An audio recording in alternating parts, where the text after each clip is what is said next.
Fala galera, Dizascope, Douglas Gonçalves por aqui para mais um Copiando Jesus, nosso podcast toda quarta-feira. Toda quarta-feira, 10 da manhã, tem podcast novo Copiando Jesus. E toda segunda-feira, 10 da manhã, nós temos também aqui o Dizascope Podcast. Que bom que você está sempre com a gente aqui, conectado. E tudo que a gente faz tem um propósito, deixar você mais parecido com Jesus. Então seja bem-vindo ao nosso podcast. Queria agradecer de coração todo mundo que sempre está aqui assistindo, ouvindo. Também você que pega o link, manda para as pessoas, você tem sido responsável de fazer a mensagem ser espalhada aí por toda a nação e fora do Brasil, e eu queria agradecer você. Se você por acaso não é inscrito aqui no canal do Dizascope, para um pouquinho aí, se inscreve. Nós estamos chegando a 3 milhões de pessoas declarando: eu quero me parecer com Jesus. E quanto mais pessoas inscritas, mais a plataforma divulga as nossas mensagens, e tem sido poderoso, beleza? Então para um pouquinho aí, se inscreve e vambora pro conteúdo de hoje, que vai ser abençoador. Vambora!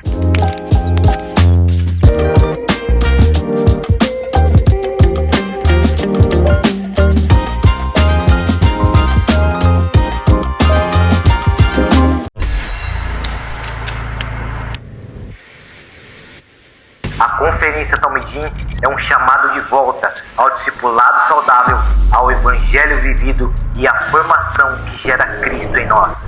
Se você não quer apenas saber sobre Jesus, mas se parecer com Ele, então esse chamado é para você.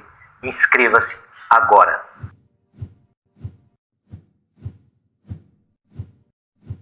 Robert Young Ko. Obrigado, senhor, estar aqui com a gente. Obrigado pelo convite. Privilégio muito grande.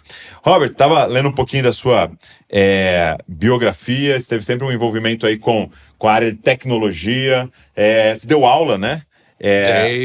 Foi no ITA e onde mais? Na Unicamp e na USP. Muito bom. E fez parte da sua formação nos Estados Unidos, mas eu queria começar perguntando, porque você nasceu na China. Sim. E você vem para o Brasil com 12 anos, né? Sim. Primeiro, por que sua família veio para o Brasil? Como é que foi essa imigração aí? Alguma coisa que a gente nem sabe explicar hoje. É mesmo? Porque, de certo modo, nós não viemos fugindo da guerra, nem porque tinha dificuldade de sobrevivência. Meu pai tinha um bom emprego, mas um dia ele falou: olha, eu quero mudar de país. Para onde eu vou? Aí veio pro Brasil. A gente nem sabia onde ficava no Brasil. Você tá brincando? E nem sabia que o Brasil não falava inglês. E é uma outra língua. Então, a gente não tinha uma ideia do que é português. E vocês já falavam inglês, assim?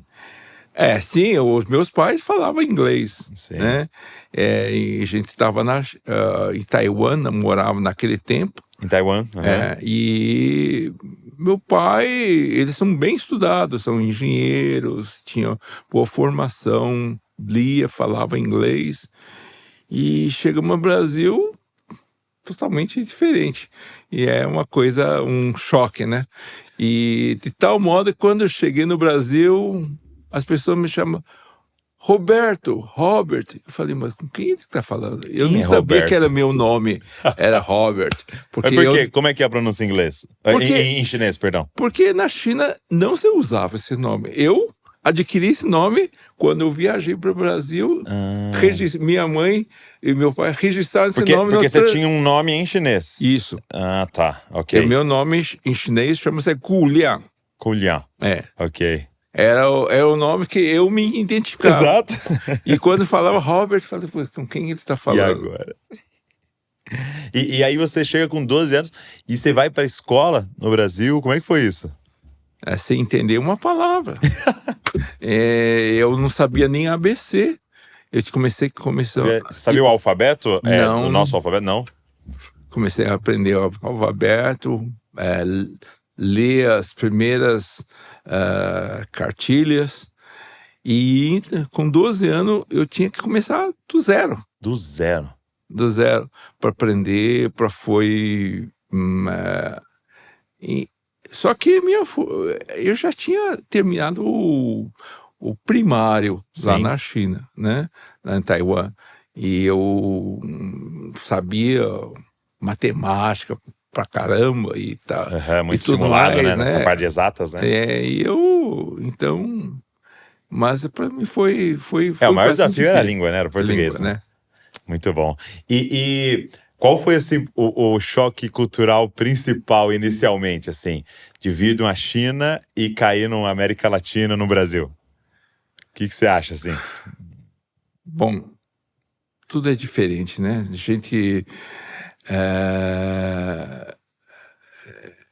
Eu tinha uma certa noção de que estou no outro país. Tá. Só que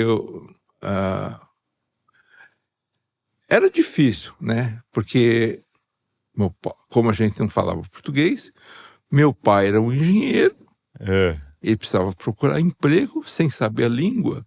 E o Brasil estava numa época de muito... década de 50, o Brasil era muito atrasado, né? Sim, Não sim. tinha indústria nenhuma e não tinha nada, né? Era difícil o emprego. E ele era engenheiro civil e arquiteto, conseguiu com seu inglês arrumar algum trabalho, mas depois ficou desempregado. E a gente passou bastante dificuldade. É mesmo. É. E aí, a minha pergunta, né, que eu gosto de fazer para cada um dos meus convidados é: como é que foi o seu encontro com Cristo? Como é que Cristo... os seus pais já eram Sim. cristãos lá na China? Sim, na realidade, eu seria um cristão de quinta geração. É mesmo? Os meus, sei lá, bisavôs já eram cristãos. E eles eram, talvez seja a primeira geração de cristãos da China. É mesmo? Eles se converteram na meados do século XIX, deve ser, 1850 por aí. E eles se convertem com a ida de missionários para lá? Sim. Você sabe disso? Missionários. Uhum. E a China teve uma época de onda de perseguição aos cristãos. Uhum.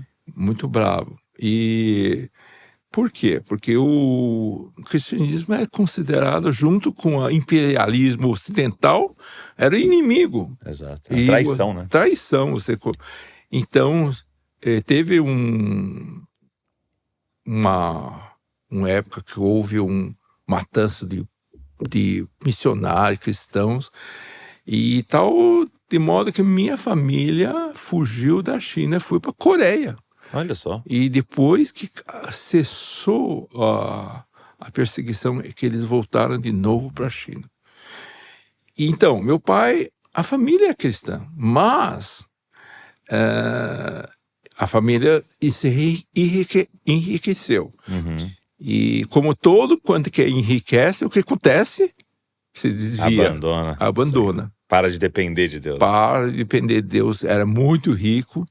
E aí, é como sempre, né? Começar ópio, maconha, cocaína, etc.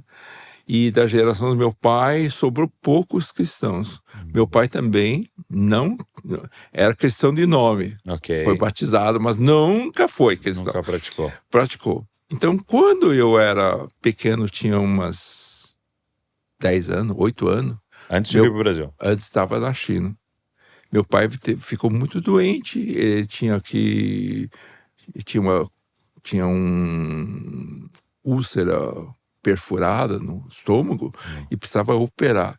E na década de 50, abrir o peito era uma coisa muito perigosa, né? Sim. E aí foi no hospital e o médico, que era cristão, falou, era não sei se era americano, falou: nossa, você sabe que é muito perigoso? Sei.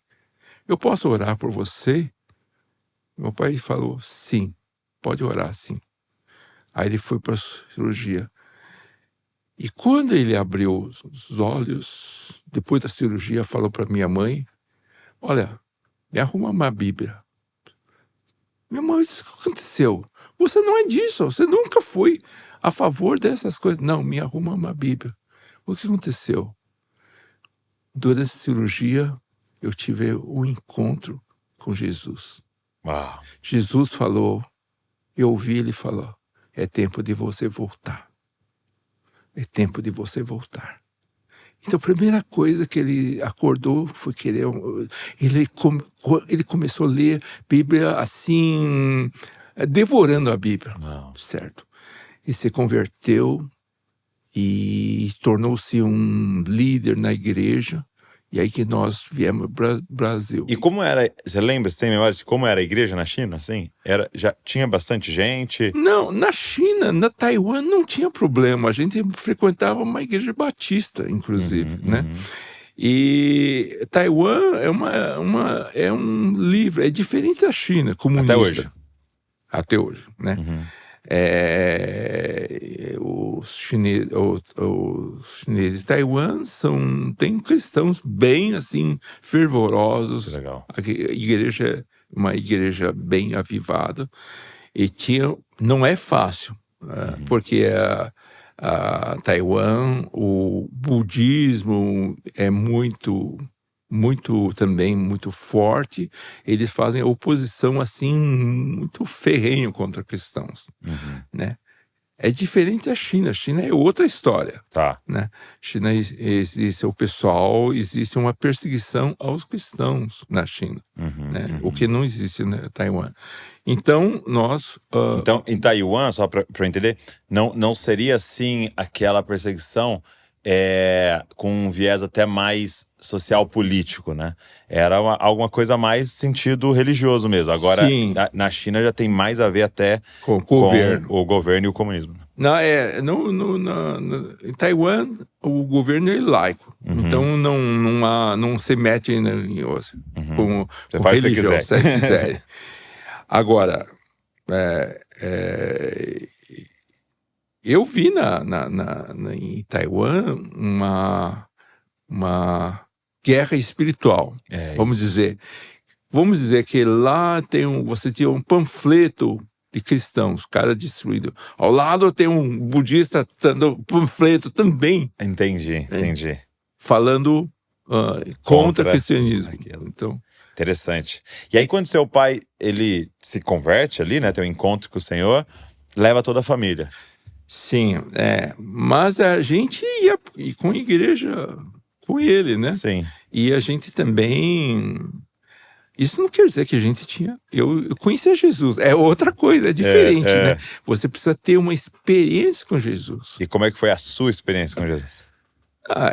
Eu frequentava a igreja aqui no Brasil, meu pai era presbítero da igreja, eu também cantava no coral e tudo mais. Eu tinha uns 16, 17 anos, aí eu fui no meu primeiro acampamento, onde eu me converti. Não foi através de um apelo que diz, levanta a mão, mas eu fui ter uma experiência com Deus. Um dia de manhã, era a palavra da vida. Sim. Falou assim que Foi aqui em Atibaia, não? Atibaia, aqui do lado. Acampamento Palavra da Vida. Sim, eu já fui uma vez. Hora silenciosa. Aí você tinha que ter uma hora que você ia... Falei, mas oração, eu nunca fiz oração. Eu frequentava a igreja, mas tudo bem. Nunca fiz sozinho. Aí eu falei, será que Deus responde mesmo? Aí foi lá, quando eu fechei meus olhos, orei de verdade. Eu falei, olha, Deus, se você existe mesmo, então manifeste. Fala comigo. De repente, eu senti alguém falando. Alguém que estivesse me abraçando. Uau. E eu sentia a presença. Eu falei, e aí eu tinha medo de abrir os olhos, porque eu falei, puxa, o que será que é? Daquele dia em diante, o Jesus passou para mim, não era apenas uma teoria, era uma vida mesmo. Eu conseguia falar, e ouvir, sentir, e conseguia entender um pouquinho o que ele queria fazer com a minha vida. Isso, claro, à medida que a gente vive A gente vai conhecendo a Jesus. A Jesus não é alguém que você conhece de mente, mas de relacionamento, de conviver. E são muitas experiências. A gente começa a entender quem é Jesus, o que ele faz, como ele se relaciona, como você entende, como você consegue enxergar a sua atuação. E quando a gente olha para trás, vê tanta coisa que a gente não entendia, agora entendo. E o que Deus faz. Isso é maravilhoso. Que jornada, né? A gente olhar para trás e falar tudo que Deus fez em nós e através de nós, né? Isso. Agora, quando vocês chegaram, havia uma igreja em São Paulo. Vocês chegaram em São Paulo? Primeiro foi uma breve estada em Curitiba, porque eu tinha uma tia, que é irmã do meu pai, que morava em Curitiba. É essa a razão porque nós viemos para o Brasil. Entendi, porque tinha alguém aqui. Porque senão a gente não viria. A gente veio. Mas não deu muito certo a gente morar um pouco tempo em Curitiba e não tinha muito... não tinha o que fazer. Entendi. Então nós viemos para São Paulo. E daí em diante nós ficamos o tempo todo em São Paulo. E aí já havia uma igreja chinesa? Já. Uma igreja chinesa, falava chinês. E até uma verdade, em Taiwan, fala-se mandarim também? Então, mandarim é uma língua oficial da China, né? Da Taiwan também é oficial, mas cada lugar tem o seu dialeto. Estilo ali. Né? Mas é uma derivação do mandarim? Não. Não? Bem diferente. Cada dialeto não tem nada a ver um com o outro. Tá. Então não é sotaque. Não é. Um dialeto. Não é dialeto mesmo. Eu, na realidade, eu não sou de Taiwan. Sim. Eu sou da China, norte da China. Norte da China. Da sua família do norte. Minha língua nativa é mandarim mesmo. Ok. Então, voltando. Então, em São Paulo havia uma igreja... Havia igrejas com imigrantes chineses. Porque eu fui ministrar uma vez num congresso de jovens e até foi na pandemia, então foi online, mas tinha bastante gente lá, assim. E aí de forma geral, eram asiáticos. Então tinha Taiwan, tinha chineses, tinham japoneses, tinham coreanos. Então há uma comunidade asiática grande em São Paulo, né? Sim, existe. Existe uma comunidade bem grande. Ou são chineses que vieram de várias levas, desde 50 até 90, assim, veio vários, são de regiões diferentes, com background diferentes, culturas diferentes. Então, o chinês aparentemente é a mesma, mas eles são diferentes um do outro. É isso. E há uma relação, assim, agora uma pergunta. Há um relacionamento das igrejas, por exemplo, de uma igreja japonesa, a igreja chinesa? Há um relacionamento ali em São Paulo? Sim, vamos dizer asiáticos, né? Os asiáticos são semelhantes em termos não de língua, mas de cultura. De cultura. O jeito de pensar. Então, existe uma fácil identificação com os asiáticos, não? Chineses, com japoneses, com coreanos. Eles têm uma certa semelhança de cultura, eles vieram da mesma raiz cultural. Legal, então tem um relacionamento ali, né? E aí você foi desenvolver carreira e foi para esse lado de exatas, né? Você se formou no quê? Eu sou engenheiro eletrônico, né? Eu me formei como engenheiro eletrônico pelo ITA, na década de 60, 70, né? Formei em 71 no ITA. E aí você foi para os Estados Unidos para estudar o quê, de forma específica? Na realidade, depois de sair do ITA, eu fui ser professor da Unicamp, né? Unicamp, onde eu fiz mestrado em engenharia elétrica. E depois eu fui para os Estados Unidos fazer o PhD, né? Pelo governo brasileiro, que eu ganhei a bolsa do CNPq e também do governo da Universidade Americana. Então eu fiz meu PhD lá. Onde você fez lá? Eu fiz numa universidade chamada Carnegie Mellon, em Pittsburgh, no estado de Pensilvânia. E aí você estudou o quê? Como é que funcionou esse PhD? Departamento chamava Engenharia Elétrica e Computação. Computação, na realidade, era na década de 70. Isso que eu queria saber, como é que era essa computação? Bem no começo. Aqui no Brasil não se conhecia muito sobre computador, 70, né? E nos Estados Unidos, então, eu comecei... eu não sou da área de computação, eu sou de engenharia eletrônica e na área de controle e automação, mas comecei a fazer alguns cursos de computação nos Estados Unidos, né? Os primórdios, estrutura de computador, como é que faz essas coisas, composição. E quando eu voltei para o Brasil, eu comecei a lecionar, voltei a lecionar o Unicamp e fui para o ITA.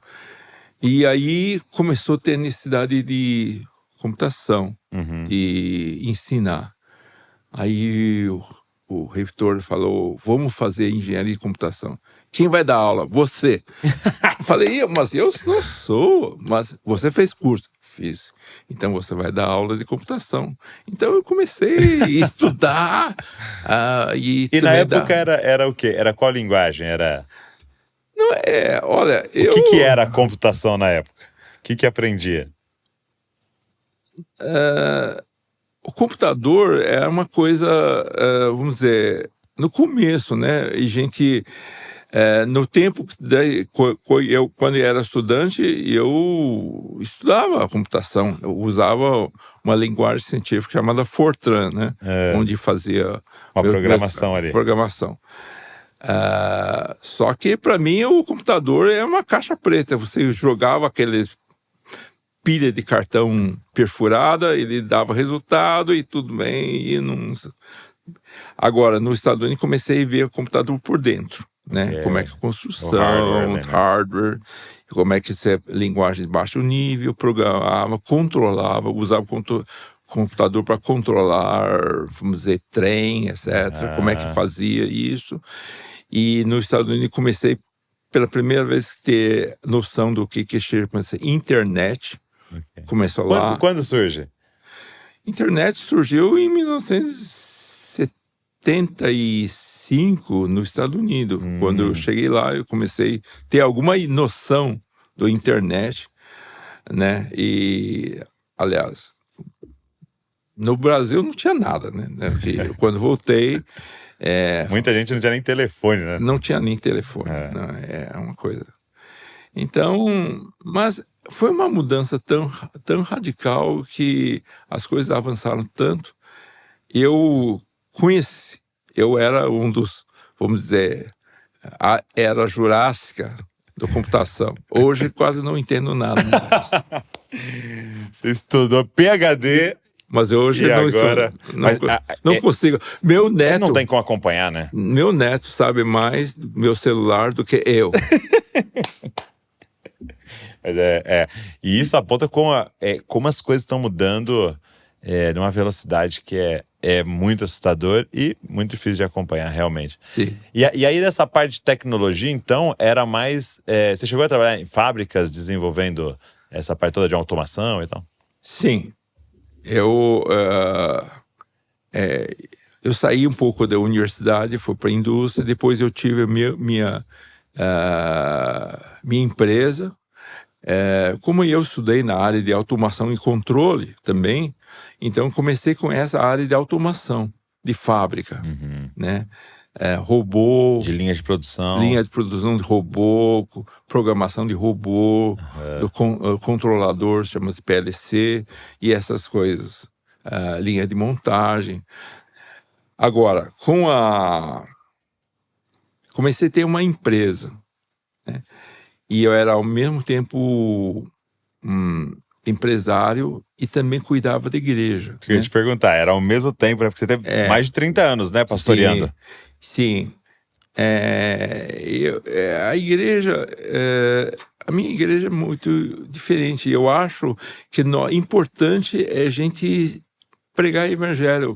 Essa é a nossa vocação, nosso chamado, Sim. né? Inclusive, eu creio que a nossa provisão é uma janela para o mundo, para a gente poder entender o mundo e pregar o evangelho também. E ter também um suporte, um sustento para a gente poder fazer a tenda para pregar o evangelho. Cuidar da nossa família e pregar o evangelho, né? Então, eu comecei a ter uma empresa. E na realidade, foi assim, Deus guiou. Eu não tinha ideia de ter uma empresa. Mas eu vi que olhando para trás, foi Deus que guiou para que eu pudesse ser mais livre, fazer o que eu pude ser empresário, fazer ao meu tempo, e também poder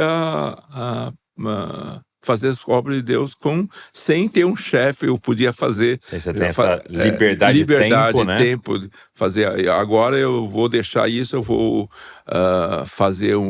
dar um estudo bíblico na ABU, eu vou lá e vou fazer o aconselhamento, vou fazer uma visitação à pessoa que precisa, membro da igreja. Eu podia fazer isso, né? Sem precisar pedir licença durante o expediente, não tem problema nenhum. E na década de 90, a minha empresa começou a montar computador, né? Então, comecei a importar as peças e minha área era de computador industrial. Eu não fazia computador para pessoal, mas de chão de fábrica, para controle industrial. Foi de Deus. Pois prosperei, fiquei uma empresa que deu sustento para a família, o ministério e tudo mais. Muito bom.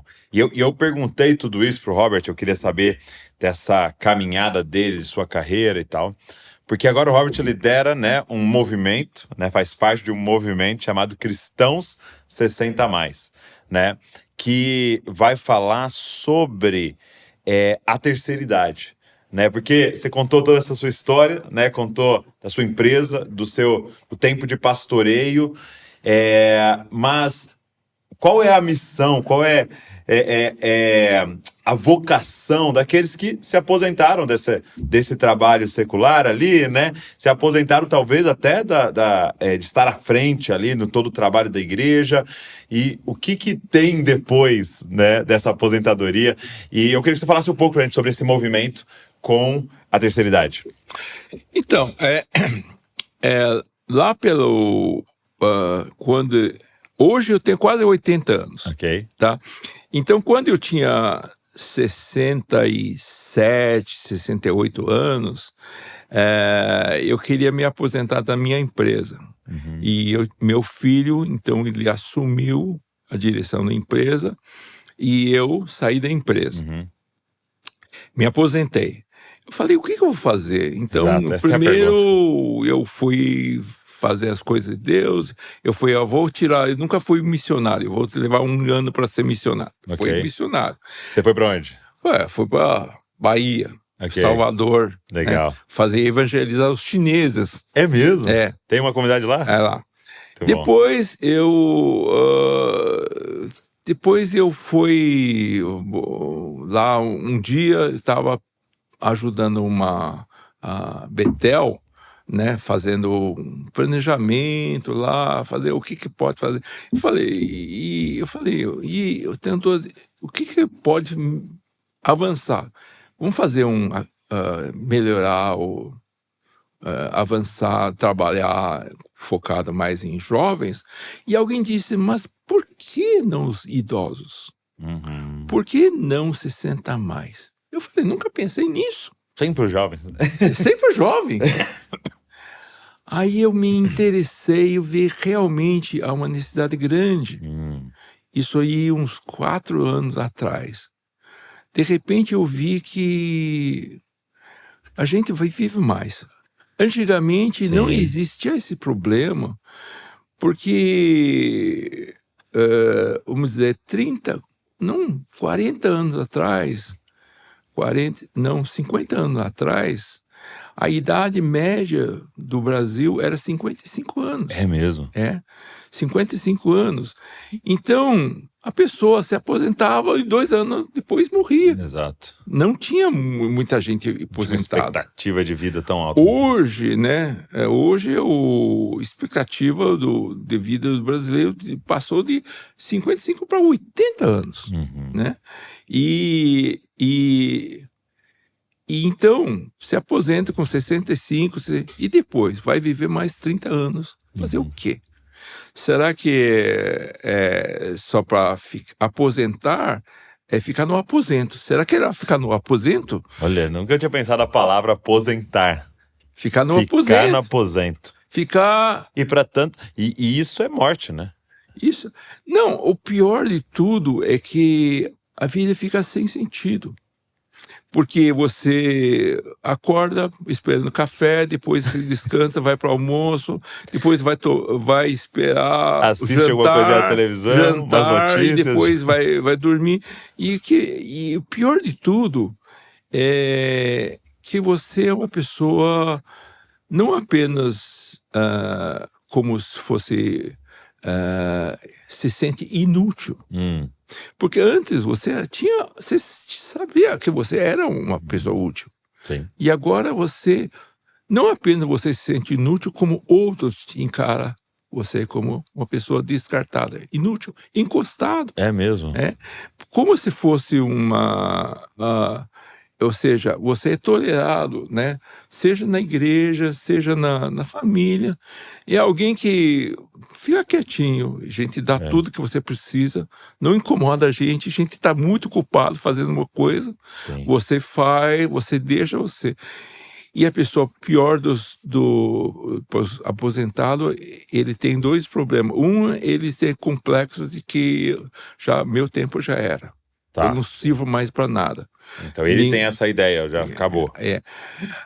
A segunda é que a própria sociedade diz, não. Ele é que vai só gastar dinheiro. A aposentadoria não vai produzir nada. Daqui em diante, vai dar despesa para todo recebe. mundo. Saúde, alimentação, aposentadoria, cuidado, requer cuidado, não vai produzir nada. Então, e ele, pior do que isso, antigamente ele tinha colegas de trabalho, ele almoçava com alguém, ele conversava. Vida social, né? Tinha vida social. Agora, ele está sem ninguém. Almoça sozinho, em casa, e não vê ninguém, e não tem mais amigo. Isso cai, o quê? Depressão e doenças. E o que ele pode? Por que os idosos vão tanto no médico? Não tem o que fazer. Ele vai conversar. Ele procura, olha, tá com dor daqui, eu preciso ir. Será dor de verdade? Ou porque que ele tá com dor e eu preciso fazer uma consulta? Você tem uma atividade. Tanto que, talvez você falasse pra ele assim, não precisa ir no banco. Você pode resolver aqui. Ele fala, não, eu quero ir lá no banco. Quer ir no banco. É isso mesmo. É a única... Então, e aí o Movimento Cristão 60+, tem 3 eixos. Primeiro é valorização dos idosos. Eles são muito importantes. Na Bíblia diz que... em Salmo 92:12 diz que quando eles forem velhos, eles vão dar fruto da casa do Senhor e suas folhas são verdejantes. E vão declarar que o Senhor é justo. E então, eles são pode produzir muitos frutos. Sim. E a igreja tem que encarar eles como segmento importante. Não precisa ser muito, daqui em 20 anos, os 60+, vai ser 35% da população. Vai ter mais gente aposentada do que pessoa trabalhando. É mesmo? No Brasil? E E sabe que, para você que está nos ouvindo, até o Paulo Borges veio aqui nesse podcast falar sobre essa questão do idoso também, e ele apontou para essa realidade. E de forma, por exemplo, que eu nunca tinha pensado, porque todas as igrejas estão fazendo um movimento para alcançar os jovens. E a igreja está mais moderna, né? Então, com o estilo da música, o som e tal. Mas vai chegar um momento em que, se a gente acompanhasse a população, nós teríamos mais idosos na igreja do que jovens. E parece que o lugar que a gente não tem para encaixar ali são os idosos. Né? Sim. Hoje mesmo, no dia de hoje, a população com mais 60 é maior no Brasil do que tem menos de 14 anos. É mesmo? Está assim. E isso caminha rapidamente. Isso é devido, primeiro, diminuição de natalidade. Segundo, aumento de expectativas de vida, né? Então, também, qual é o grande problema? Os idosos, primeiro, eles não têm, depois de 65 anos, é difícil procurar algum emprego. Ok. Ninguém emprega pessoas com 60, 70 anos. Os caras dizem, não, você está totalmente fora do mercado. Então, o que ele vai fazer? Então, nós temos de ter essa primeira valorização. Segunda, então, na realidade, ele é muito importante. Ele devia procurar uma segunda carreira. A primeira carreira que todos nós temos é aquele que a gente, depois da faculdade, a gente tem que batalhar para sustentar a família, tal coisa. E muitas vezes o emprego não é aquilo que você gosta de fazer, mas você tem que fazer. Precisou fazer, né? Precisa fazer. Agora, quando você se aposenta, você não há essa necessidade. Ou seja, provavelmente você já tem a casa própria, os filhos já cresceram, você tem uma aposentadoria, pode ser que não seja muito, mas dá para sobreviver. E o que você vai fazer? E agora? Então, na realidade, você tem muita coisa que você pode fazer para o reino de Deus. Pode ser um pouco remunerar alguma coisa, pode ser que não. Ok. Mas que o importante que vai te dar o quê? Satisfação. Sim. Realização. E saber, principalmente, que o chamado de Deus não mudou. Tem uma confusão entre vocação e profissão. Ok. As pessoas falam, eu preciso encontrar minha vocação. O que quer dizer? Vocação, na realidade, a Bíblia fala que Paulo fala, você tem que viver de modo digno da sua chamado, vocação. Em Romanos 9 diz que os dons e o chamado de Deus são irrevogáveis até o fim da vida. Então nós temos nossa vocação. Qual é a nossa vocação? Viver para a glória de Deus. Sim. Então você pode mudar 10 vezes de profissão. A vocação é a mesma. É a mesma. É para viver para a glória de Deus. Então, depois de aposentar, continua mesmo. Só que você pode mudar de profissão. Ok. Em vez de você estar trabalhando, sei lá, como contador, como administrador de uma empresa, engenheiro, você pode ser muito produtivo para o reino de Deus. E aí naquilo lá que você gosta. Exato, porque eu acho que você enfatizou, né? Talvez por tantos anos você fez uma coisa que você tinha que fazer, precisava fazer, chegou a hora, né? De poder basicamente trabalhar por prazer naquilo que Deus te fez para fazer, né? E tudo que você, na realidade, tudo que você aprendeu, as experiências, o que são isso? São dom que Deus te deu. Muitas pessoas pensam dons são as coisas que sobrenaturais. Sim. Falar língua, fazer milagres, isso são dons. Não, dons são aqueles que Deus te ensinou, oportunidade que Deus abriu, presente que Deus deu na sua vida, acrescentou, são dons. E você tem que usar esses dons para a glória dele. E então, a melhor fase da sua vida, na realidade, pode ser depois de aposentado. Que você vai fazer aquilo lá que você tem prazer, e aquilo lá que você usa todos os seus dons, e para a glória de Deus. O que é melhor Meu do Deus. que viver sabendo que estou fazendo a vontade de Deus? Eu acho linda a passagem de João 4, né? Quando Jesus está com a samaritana e ele tá ali compartilhando com ela o evangelho e falando para ela, eu sou o Messias e tal. E ela é ativada, ela vai para a cidade agora evangelizar todo mundo. E aí quando os discípulos chegam, né, e falam, mestre, come alguma coisa? Aí ele fala, eu já comi. Aí eles ficam, meu Deus, onde que ele arrumou comida? Ele fala, minha comida é fazer a vontade do meu pai. Então, é a gente encarar, né, como quando você faz o que você nasceu para fazer, né, parece que você é alimentado por aquilo ali. Você sai mais vivo, né? Você sai cansado, mas mais vivo, né?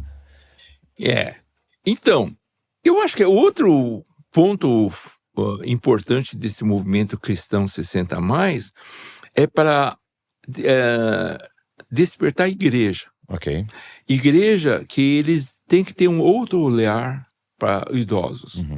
Que a igreja não pode olhar com os olhares do mundo, em ser produtivo. E a pessoa que, olha, os adultos são mais produtivos. Mas a importância para Deus não é produção. Ok. São as pessoas. E a igreja tem que olhar e primeiro dar oportunidade para eles se servirem. Hoje na igreja dá ênfase jovens, pessoas principalmente aquele que pode tocar, pode cantar, pode liderar, fazer planejar acampamento, fazer um monte de coisas. E será que os idosos não têm? Tem. Dá oportunidade. Eles têm experiência, têm vivência com Deus, entendem a palavra, né? Então, eu, por exemplo, depois que eu tive tempo de meditar, tempo de ler novamente a Bíblia, com outro olhar, sem pressa, né? Enquanto a gente estava lá, tinha que ler 20 minutos. Daqui a pouco eu tenho que ir trabalhar. Pra empresa e tem que tal. Né? E você vai entendendo a vontade de Deus e pode ministrar melhor e pode orar, pode usar seus dons para ajudar as missões, contribuir e ajudar os missionários, não só financeiramente, mas com palavras, de encorajamento, cuidados e muitas coisas. A igreja também tem que olhar para os idosos desassistidos. Ok. Uma das coisas importantes no 1 Timóteo é Paulo fala para Timóteo cuidar das idosas desassistidas, viúvas, etc. Tinham que ter um lar para eles, sustentá-lo, a sua necessidade, e fazer com que essas pessoas também não fiquem inativos e possam se integrar. E, claro, a 1 Timóteo fala muito da relação da família, como você deve cuidar dos idosos. Caso não tenha os idosos desassistidos, essa é a responsabilidade da igreja. E igreja, então, tem que ter esse olhar. Hoje, a igreja muitas vezes fala, vocês, seus pais velhos, cada um se vira, cuida. A igreja não tem nada a ver com isso, né?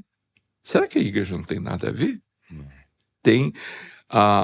Então, hoje, porque as pessoas têm filhos mais tarde, têm pais idosos, eles não dão conta de cuidar dos pais, cuidar dos filhos, etc. E sem orientação nenhuma. Como é que a gente faz? A igreja, será que não tem um papel de orientar? Muito bom. De fazer isso, de fazer uma rede de apoio para quem precisa. Olha, eu tenho esse problema, como é que eu faço? Ter uma atividade, estimular os super idosos. Hoje tem um problema grande chamados super idosos. O que significa super idosos? Aquele que tem 90. Ok.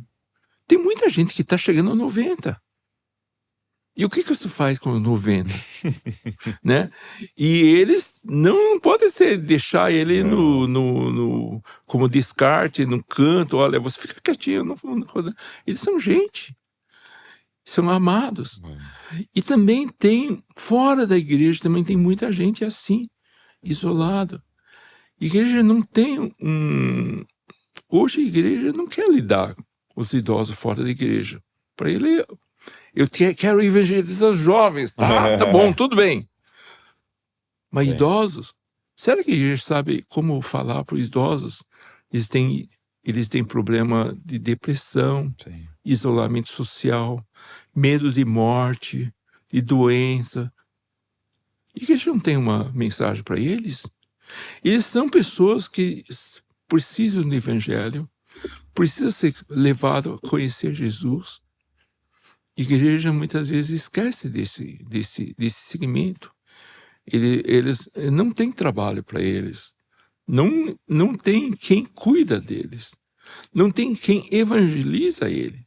Não tem quem leva. Quer dizer, se as pessoas idosos que vêm para a igreja nem sabe o que vai fazer com ele. E o movimento, então tem esse despertamento desses eixos, né? Trazer consciência para o próprio idoso, mas também a igreja. E o movimento tem ferramentas que pode auxiliar nesse despertamento, tanto do idoso quanto da igreja? Como é que está funcionando hoje o movimento? Nós temos um site muito bom. Legal. Onde a gente tem, assim, dezenas de artigos sobre todos esses problemáticos, né? Seja de isolamento social, depressão, problema de autocuidado. Por exemplo, um dos grandes problemas é que a gente... as doenças existe, muitas vezes é falta de cuidado. Muita gente tem pressão alta, diabetes, um monte de coisa por causa da alimentação inadequada. E também não tem essa orientação. Então, estimular a fazer exercício, existe problema de saúde mental, né? Como você lida com prevenção de demência, Alzheimer? Igreja pode ter um papel de orientar isso. Isso está no nosso site, no artigo, muitas coisas, e nós promovemos encontros para esses esclarecimentos. Legal. Para estimular a igreja a promover isso para seus membros e também para a comunidade ao seu redor, porque é um serviço que você pode prestar. E a gente não pode cuidar só de... Às vezes, Deus quer que a gente cuida parte física, mental, espiritual. E em todas as idades. E principalmente os mais idosos. Isso vai prevenir ele chegar a se deteriorar a sua saúde, principalmente mental. Tá. E isso é um grande problema da sociedade. Os Alzheimer, demência e tudo mais. Isso a gente pode retardar isso com uma orientação adequada. Então, esse é um papel também que a igreja pode exercer, né, de orientação. E também é um serviço que ele pode fazer. Então, até eu vou pegar o site. Você lembra o site de...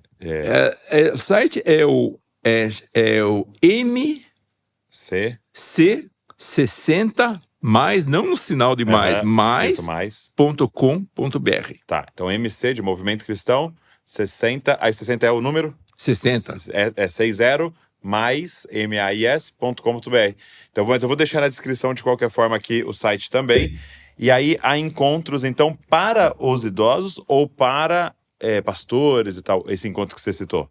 A gente é um encontro para os dois públicos. Uhum. Tanto as pessoas que estão interessadas, né, como para os líderes da igreja, para conscientizar a necessidade. Ou seja, esses encontros não se dirigem somente para quem tem 60 a mais. Sim. Também para quem está interessado no trabalho 60 a mais, como dar o direito. Por exemplo, a minha igreja quer trabalhar com 60 a mais. O que eu faço? Por onde começa? Por onde que eu começo?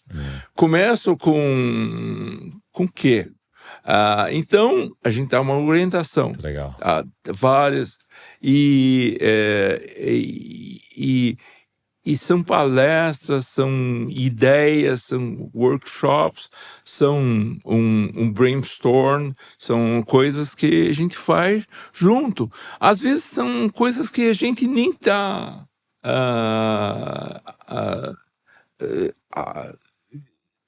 nem tá pensando, mas que foi levantado. Surge de ideia. Surge da ideia. Por exemplo, uma das necessidades grandes hoje são os chamados, cada vez mais importante, são os chamados casas de repouso humanizado. Por quê? Porque hoje, por exemplo, você tem um pai já com uma certa necessidade de auxílio, né? De mobilidade e tal, certo? Precisa de... não. Ele não pode morar sozinho.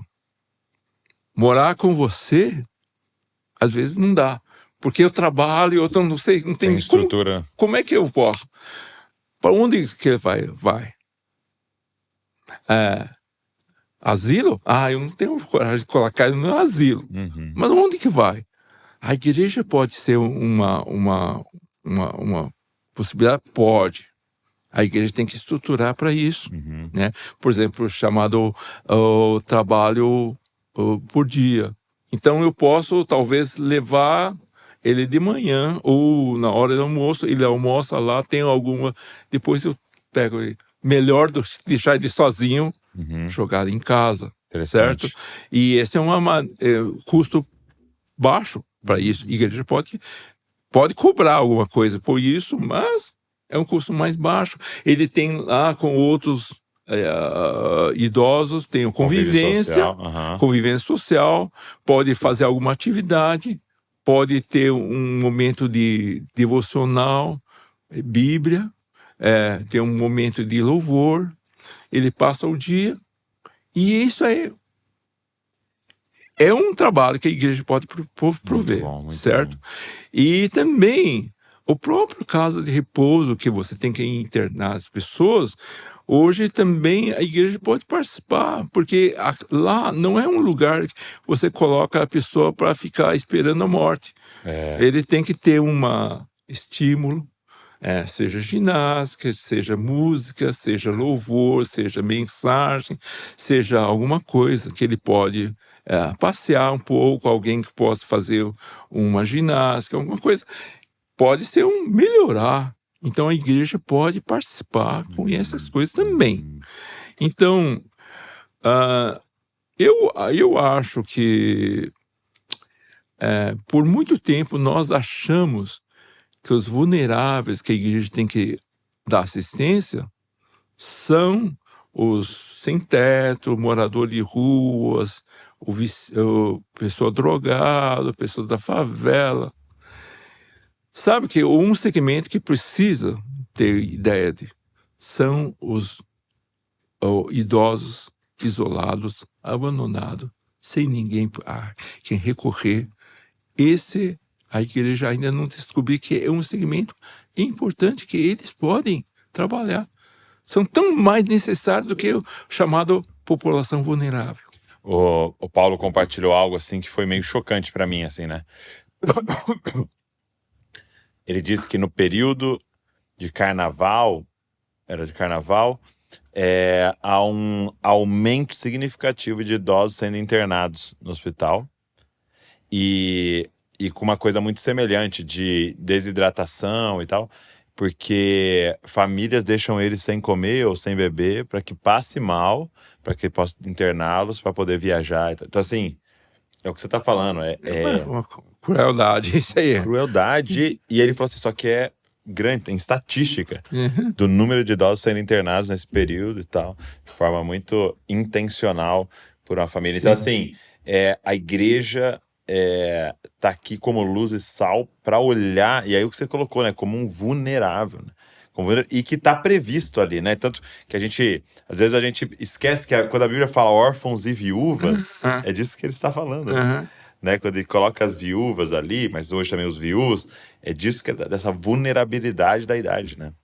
Isso é muito forte. Então, eu acho que mais do que isso, hoje, quem tem 60, 70, são os antigos 40 e 50. Exato, Eles são muita capacidade. Uma muita coisa que eu comecei a capacidade. perceber é que a gente tem aqui na família de Zascope, a nossa igreja, aqui em Bragança, nós temos os pequenos grupos, né, que a gente chama de igreja caseira, né?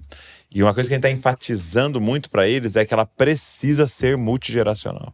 Sim. Então, por exemplo, nós não temos, como não é célula, né, é igreja caseira, então nós não temos assim, essa aqui é de jovens, essa é de adolescentes, essa é de mulheres. Não, tem que ser multigeracional. Sim. Né? Por quê? Porque a gente começou a perceber que o que a recém-casada precisa é estar perto de alguém que está casado há 30 anos. Vai ser mais do que abrir a Bíblia e pregar, eu ver, né, aquela pessoa ali que é muito mais experiente do que eu, é uma troca muito poderosa. E é o que a Bíblia fala, né? As mais velhas ensinem as mais novas. Né? Mas a gente começou a segmentar, né? E tirá-los de perto. E ali é o grande aprendizado, né?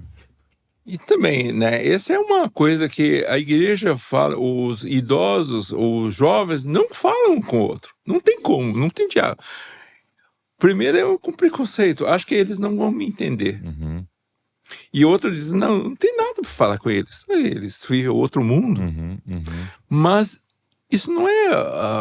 a gente vê na Bíblia, são as gerações que se interconectam, são elos, e que um conecta com o outro, né? Um precisa do outro. Precisa do outro, né?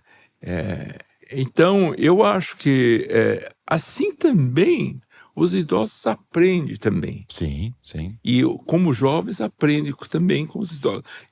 Existe uma troca. Troca maravilhosa. É chamada intergeracionalidade, né? Tem que ter essa coisa. Bom, E eu queria te fazer uma pergunta sobre... Eu tenho uma impressão, quando eu penso na Ásia, e naquilo que eu tive mais contato, né? Eu fui ao Japão algumas vezes, né? E a cultura da Coreia está começando a ficar muito espalhada, né? Com a mídia, a China e tal. Tenho a impressão que eles têm um cuidado maior com seus idosos, que a cultura asiática tem uma valorização muito grande de honra com os idosos. É isso mesmo? E o que difere Brasil, Ocidente? Não, isso aí vem de cultura. Cultura é essa honrar os pais faz parte da cultura. Uhum. Então, gerações anteriores. Então, seria uma praga para a pessoa que não é discriminado, inclusive, na sociedade. Você sabia que antigamente era assim? Não é só no mundo ocidental, também era assim. Era assim antes, né? Antes. Só que isso mudou recentemente. Esse individualismo. Eu só preocupo com meus filhos. Meu pai... Sim. É outra coisa. Eu não quero coisa. Não, a primeira coisa que na cultura oriental é honrar os pais. Agora, é claro que até hoje eles são assim, bastante assim, respeitosos com os pais. E tem cultural. No mundo ocidental, Mas tá perdendo. Você falou uma coisa que eu acho que é a centralidade disso, que é produtividade. Se o nosso foco principal for produtividade, rapidez, nós vamos abandonar nossos pais, né? E nós vamos abandonar os nossos idosos, né? Porque vai ser mais lento, vai ser diferente envolvê-los, né? Então, se o foco é produtividade, aí a gente sempre vai estar com os jovens, ou quem tem dinheiro que está ofertando, tal, vai ser sempre esse o foco, né? Então, eu acho que o Ocidente entrou de forma muito, Sim. né? Muito Nós rápido. precisamos ser produtivo. É. E aí, então, todo mundo que atrapalha, então, seja o deficiente, seja o idoso, tal, dá um jeito deles sobreviverem ali, mas vamos aqui focar aqui, né? Então, nós vamos mudar essa mentalidade, né? Sim. Não é produção, né? Isso é o olhar de Deus nunca foi produção. Nunca foi produção. É. Eu acho interessante na história de Davi, né? Eu nunca parei para pensar que idade Davi está ali. Mas quando Davi fala, eu quero construir o templo, né? Eu quero fazer uma casa para o Senhor. E aí Deus fala assim, não, sua mão está muito suja de sangue, você, né, guerreou muito aí, e quem vai ter a autorização para fazer seu filho? E aí Deus faz Davi, e Davi foi um grande guerreiro, um grande rei, mas um péssimo pai, né? Ele foi obrigado a... Se conectar com o filho e realmente Eu vou colocar o instruir desejo no pai, mas a autorização para fazer no filho, né? E vocês vão ter que trabalhar juntos, né? E eu acho que é isso, assim, que o Senhor continua fazendo, né? Porque a verdade é que a força tá com o jovem, claramente, né? Energia e tal, mas a experiência tá com os mais velhos, né? E se a gente sentasse... Hoje eu tenho a graça de ter, por exemplo, um grande amigo, Harold Walker, né? Que é um mentor, um pastor pra gente aqui. O Paulo Borges Jr. é um mentor. Então, semana retrasada, eu e a Val, minha esposa, fomos lá, marcamos um horário com o Paulo, com a Lana, e sentamos, falar, nós estamos passando por esses dilemas aqui, o que vocês acham? O que a gente faz? Vocês já passaram por isso, né? E aí poder ouvi-los e é maravilhoso, porque já viveram tudo aquilo ali, não tem problema novo, né? Os problemas são tudo iguais. Mas você sabe que eu acho que esse sábado nós estávamos estudando Êxodo 17, sobre que a Amalequita estava perseguindo os israelitas no deserto de Refidim, lá no deserto. E aí então Moisés mandou que Josué levasse o exército e lutasse contra Amaleque. E ele, que era velho, subiu ao monte para orar. Enquanto ele levantava as mãos, ele prevalecia. Quando ele baixava, não. Então, o que ele está falando aqui?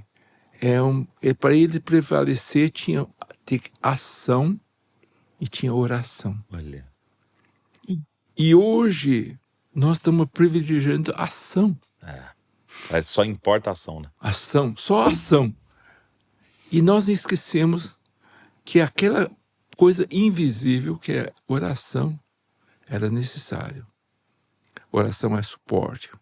Oração que dá sabedoria. Oração que dá direção. E hoje nós precisamos de pessoas mais idosas para dar suporte. Muito bom. Oração, direção, apontar onde deve fazer. E não só fazer. Não só fazer. E hoje a gente só, como achando que ação é que dá resultado. Não é verdade. Nós vimos que nesse episódio, se não tivesse oração do idoso, do mais velho, o negócio não vai dar certo. Ele só conseguia porque tinha alguém que estava conectar com Deus, pudesse orientar, pudesse ver como é que está dando o suporte para a ação. Muito bom. Que conexão maravilhosa. Agora, esses 2 livros que você trouxe para mim aqui, é o encorajamento que vem do alto. Olha que capa linda essa daqui. E é a vida nova que só Deus pode dar.